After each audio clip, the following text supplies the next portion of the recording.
Assalamualaikum warahmatullahi wabarakatuh. Saya akan menjelaskan tentang bagaimana proses terjadinya kecambah. Kecambah adalah tahap awal pertumbuhan tumbuhan yang berasal dari biji. Proses ini disebut perkecambahan. Dimulai saat biji menyerap air atau yang disebut dengan proses imbibis. Lalu enzim-enzim aktif dan cadangan makanan dalam biji mulai diubah menjadi energi untuk pertumbuhan. Tanda utama dari kecambah adalah keluarnya akar kecil, yaitu yang sering disebut radikula, yang menembus kulit biji, lalu disusul oleh batang lembaga atau yang disebut plumula. Kondisi ini terjadi bila biji mendapat air, oksigen, dan suhu yang sesuai. Jika di lingkungan mendukung, maka biji akan berkembang menjadi tanaman muda. Seperti itu. Lalu saya akan menjelaskan tentang tipe-tipe perkecambahan.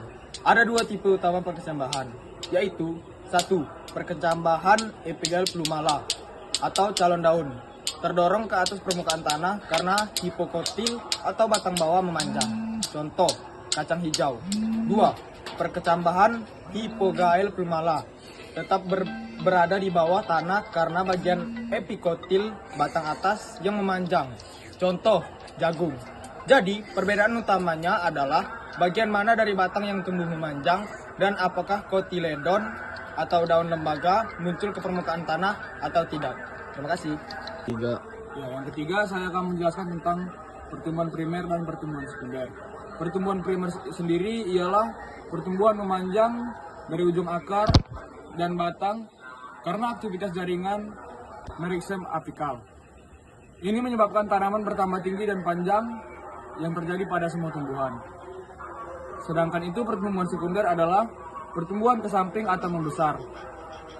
Karena aktivitas kambium ini terjadi pada tumbuhan dikotil, seperti pohon yang batangnya membesar seiring waktu. Contohnya, ketika pohon semakin tua, batangnya jadi lebih besar karena pertumbuhan sekunder. Baik, saya akan menjelaskan faktor-faktor yang mempengaruhi kecambah. Yaitu ada dua jenis faktor, yaitu faktor internal dari dalam biji. Pertama, genetik. Kedua, hormon pertumbuhan.